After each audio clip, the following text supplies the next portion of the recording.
भी उसको एक बहुत अच्छा रूप दिया जाएगा। कुछ समय के बाद आप देखेंगे कि प्रॉपर एक रिसेप्शन रूम हर थाने में है, वहाँ पर एक फर्नीचर भी रहेगा। वो परियोजना अभी जल्द ही आपके सामने आएगी। वैसे भी आम जनता से थानाध्यक्ष को या पुलिस पदाधिकारियों के, हर लेवल के पुलिस पदाधिकारियों को समन्वय बनाकर रखने का और उनसे सहयोग लेने का और उनके द्वारा प्राप्त सूचनाओं को ग्रहण करते हुए, वेरीफाई करते हुए कार्रवाई करने का निर्देश पहले ही दिया जा चुका है।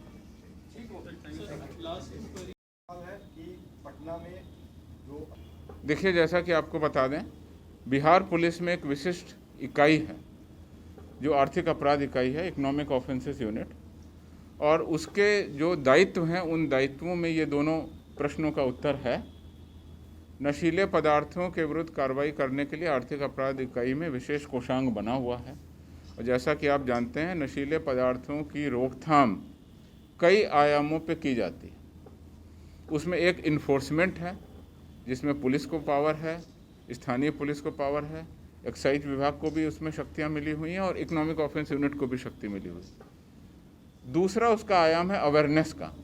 जैसा आपने बोला कि बहुत सारे बच्चे या इस तरह के लोग नशीले पदार्थों का सेवन करते हैं, तो उनसे रोकने के लिए, जैसा आपको पता है, हर साल नशा मुक्ति अभियान के तहत या अंतर्राष्ट्रीय नशा विमुक्ति दिवस के अवसर पर लगातार अभियान चलाया जाता है। पोस्टर और ई प्लेटफॉर्म पर सब तरह से हम लोग कोशिश करते हैं कि इसका भी अवेयरनेस हो। तो जहाँ एक तरफ अवेयरनेस की कार्रवाई, दूसरी तरफ इन्फोर्समेंट की कार्रवाई, और तीसरी तरफ जो कार्रवाई होती है वो होती है सप्लाई को ब्रेक करना। जो बॉर्डर चेक पोस्ट हैं, जो हमारी गश्ती दल हैं, वो लगातार चेकिंग अभियान के तहत जो राज्य के बाहर से आने वाले नशीले पदार्थ हैं उन पर भी रोकथाम करती हैं। आप लोगों को पता है कि भारत नेपाल या बिहार और नेपाल की सीमा पर जो एसएसबी है वो भी कई बार बड़ी अच्छी बरामदगी बॉर्डर पर चेकिंग के क्रम में करती है। उसी तरह से झारखंड से हमारा बॉर्डर है, वहाँ पर चेकिंग, रेलवे में चेकिंग, और कई बार रेलवे में जो चेकिंग होती है उन सामानों में भी नशीले पदार्थों की बरामदगी की जाती है। जैसा कि आप लोगों ने देखा होगा, ईओयू की जो कार्रवाई है, उसके अलावा ये तो मैं स्थानीय जो स्टेट पुलिस की कार्रवाई है उसकी बात कह रहा हूँ, उसके अलावा केंद्र के स्तर पर भी संस्थाएं इसमें काम कर रही हैं, जिसमें नारकोटिक्स कंट्रोल ब्यूरो और डीआरआई, ये दोनों केंद्र की संस्थाएं हैं, वो भी इस पर कार्रवाई करती हैं। तो आप देख रहे हैं कि नशीले पदार्थों पर और इस तरह के कुचक्र में जो लोग फंस गए हैं उनको निकालने के लिए रिहेबिलिटेशन की भी बात होती है और रिहेबिलिटेशन सेंटर भी काम कर रहे हैं। तो हर मिला के समस्या के हर पहलू पर काम हो रहा है और बहुत सख्ती से कार्रवाई हो रही है। एनडीपीएस के बहुत कड़े प्रावधान हैं और हाल के कई दिनों में, इधर के दिनों में आपने देखा होगा कि उनको सजा भी हुई। और दूसरा प्रश्न आपने कहा जो अवैध बालू उत्खनन को लेकर के है, अभी आर्थिक अपराध इकाई ने जो कार्रवाई की है वो आप सभी उससे अवगत हैं, किस स्तर पर उसने कार्रवाई की है और वो कार्रवाई लगातार जारी रहेगी। किसी भी तरीके से अवैध कारोबारियों को पनपने नहीं दिया जाएगा। उनके विरुद्ध जो भी सूचनाएं मिलेंगी, जो भी असूचनाएं मिलेंगी, उनका वेरिफिकेशन किया जाएगा और विधि सम्मत कार्रवाई बहुत कड़ाई से की जा रही है और आगे भी की जाएगी। 2 दिन पहले ही करीब दोपहर में 3 बजे एटीएम, हितैषी एटीएम के संचालक मुकुंद पाठक और प्रभात सिंह दोनों 2 मोटरसाइकिल पर जा रहे थे। उस पर 5 अज्ञात अपराध कर्मियों द्वारा हथियार का भय दिखाकर करीब 40,02,500 रुपये लूट लिया गया था। आज 6 अक्टूबर है और यह घटना 4 अक्टूबर की थी। 48 घंटे के अंदर ही इसका उद्भेदन कर लिया गया। ये घटना जो दर्ज हुई थी उस संबंध में मढ़ौरा थाना कांड संख्या 573/21 दिनांक 4 अक्टूबर 2021 धारा 395 जो डकैती की धारा है उसके अंतर्गत दर्ज किया गया। कांड के उद्भेदन हेतु एसडीपीओ मढ़ौरा, एसआईटी और पुलिस अधीक्षक द्वारा काफ़ी मेहनत से कार्रवाई की गई और इसमें तकनीकी विश्लेषण, सीसीटीवी फुटेज और बहुत सारे लोकल इनपुट के आधार पर 5 अपराध कर्मियों की पहचान की गई। घटना में संलिप्त आशु राय को गिरफ्तार किया गया तथा उसके निशानदेही पर 6 लाख रुपए। सोनू पांडे को गिरफ्तार करने के लिए पुलिस गई तो उसके घर से 6 लाख रुपए, एक देशी कट्टा, 315 बोर का 5 जिंदा कारतूस। घटना में प्रयुक्त एक मोटरसाइकिल। मिंटू कुमार के घर से 28,500 रुपये व शैलेश फाटक के घर से 6 लाख रुपये व आशु राय के घर से भी 6 लाख रुपये, कुल 18,28,500 रुपये बरामद किए जा चुके हैं, जबकि पूरी जो घटना थी वो 40,02,500 की थी।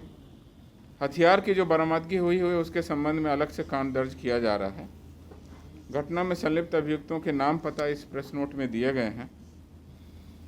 2 अभियुक्त गिरफ्तार किए गए हैं, जिनका कि नाम है आशु राय, जो चांदपुरा गांव भेल्दी के रहने वाले हैं, और चंदेश्वर पांडे, जो खरीदहा भेल्दी के रहने वाले हैं। लूट की राशि में जैसा बताया गया 18,28,500 रुपये बरामद किए गए।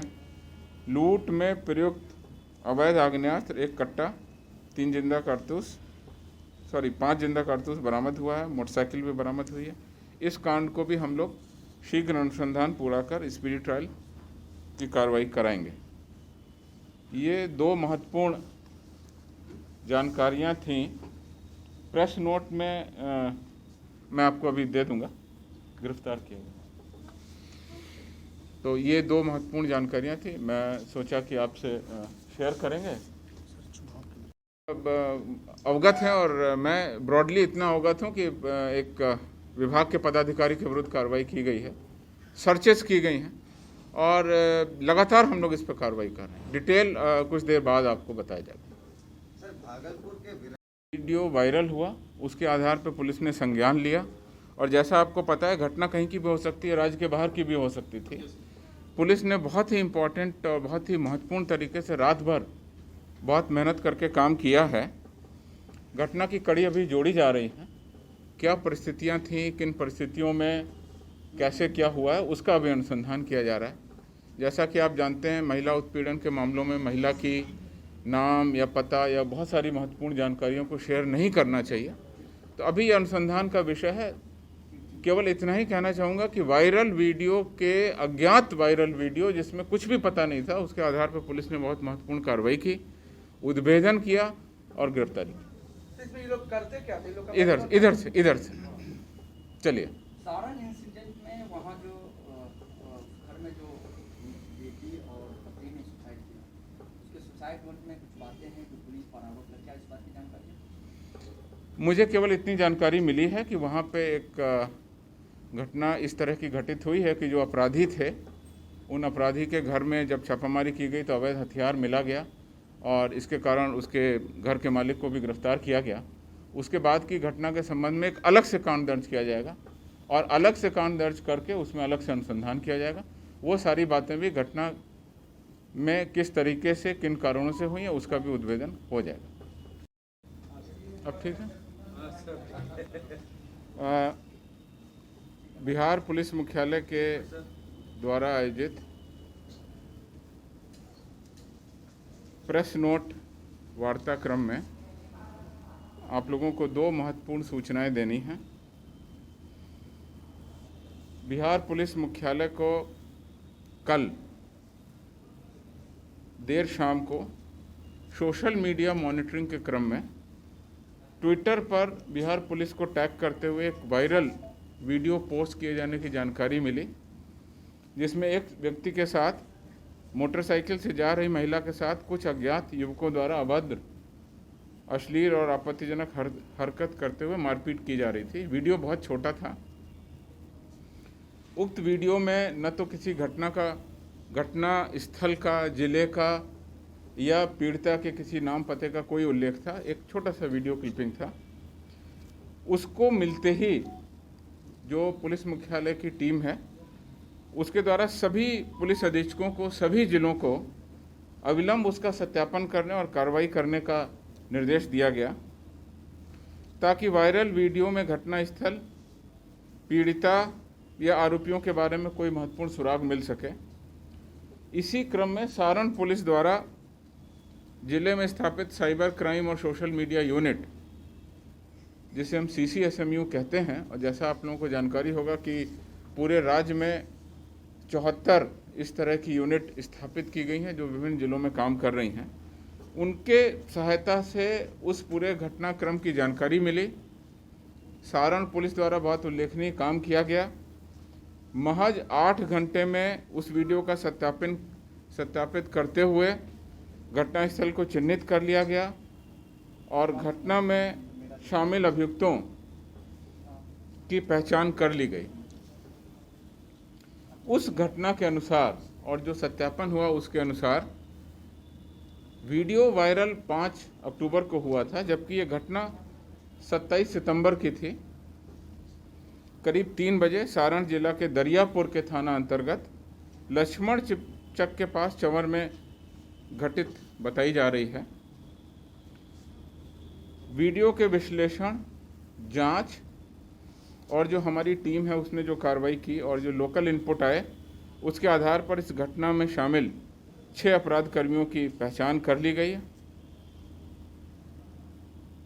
इन सभी 6 के विरुद्ध गंभीर धाराओं में थानाध्यक्ष दरियापुर के स्वयं बयान पर, यानी कंप्लेनेंट इसमें थानाध्यक्ष दरियापुर स्वयं बने हैं, उनके द्वारा विभिन्न धाराओं में कांड दर्ज किया गया। कांड संख्या 502/21, धारा 341, 323, 354, 354D, 504, 506, 509, 120B, 34, 67 और 67A IT एक्ट के तहत दर्ज किया गया। न केवल घटना दर्ज की गई बल्कि इस घटना में संलिप्त 4 नामजद अभियुक्तों को गिरफ्तार भी कर लिया गया है और अभी तक जो पूछताछ हुई है उसके आधार पर अभियुक्तों ने अपना दोष स्वीकार किया गया। जो अभियुक्तों का नाम और पता है वो सभी थाना दरियापुर के ही रहने वाले हैं, परंतु उनके गांव अलग अलग हैं। वो डिटेल इस प्रेस नोट में दिया गया है। घटना में 4 के अलावा 2 और लोगों के शामिल होने की जानकारी मिली है। उनकी गिरफ्तारी हेतु एक टीम बना करके कार्रवाई की जा रही है और इस प्रकार जो अच्छा अनुसंधान हुआ है उसको शीघ्र पूरा कर हम लोग स्पीडी ट्रायल कराने की कोशिश करेंगे। ये एक पहली घटना थी। और दूसरी, आपका ये कहना कि राजधानी में, पटना में या आसपास अपराध बढ़ा, मैं इससे सहमत नहीं हूँ। हाल के दिनों में न केवल अपराध में गिरावट हुई है बल्कि पुलिस के द्वारा बहुत सारे मामलों का उद्भेदन भी किया गया है। रात्रि गश्ती, इवनिंग पेट्रोलिंग, मॉर्निंग पेट्रोलिंग, जो भी हमारी व्यवस्था है उस व्यवस्था के तहत हम लोग कार्रवाई कर रहे हैं।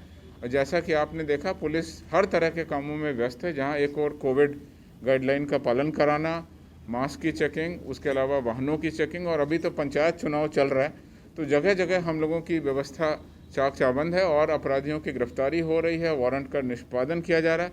तो कुल मिला के मैं कहूँगा कि बहुत ही अच्छी पुलिसिंग व्यवस्था के तहत हम लोग कार्रवाई कर रहे हैं। और कोई स्पेसिफिक जानकारी आम जनता से किसी भी स्तर पर हो तो हम लोग उसको वेलकम करते हैं। पुलिस मुख्यालय स्तर पर भी मैं आपको केवल सूचना दे रहा हूं कि हम लोग शीघ्र ही एक बृहद तरीके से सोच रहे हैं कि प्रेस मीडिया कोषांग का गठन किया जाए, जिससे आप लोगों को और भी सूचनाएं समय मिलती रहे। मामलों में सामान्यतः उस परिवार का जो गृह जिला है या गृह थाना है वहाँ के डीएम एसपी से सबसे पहले कांटेक्ट किया जाता है, जिससे उनके परिवारजनों तक सूचना पहुँच जाए। मुझे ऐसी जानकारी मेरे स्तर पर नहीं आई है। मैं इस सूचना को उनके लोगों तक या उनके लोगों को कश्मीर पुलिस के लोगों से कांटेक्ट कराने की बात करूंगा और सीनियर एसपी भागलपुर और डीएम भागलपुर का अवगत करा दिया जाएगा। निश्चित रूप से ऐसे मामलों में एक प्रक्रिया बनी हुई है कि सबसे पहले लोकल पुलिस को सूचना दी जाए, तो उनको सूचना हो सकता है मिल गई हो या हो सकता है नहीं भी मिली हो, उसका हम आदान प्रदान कर लेंगे।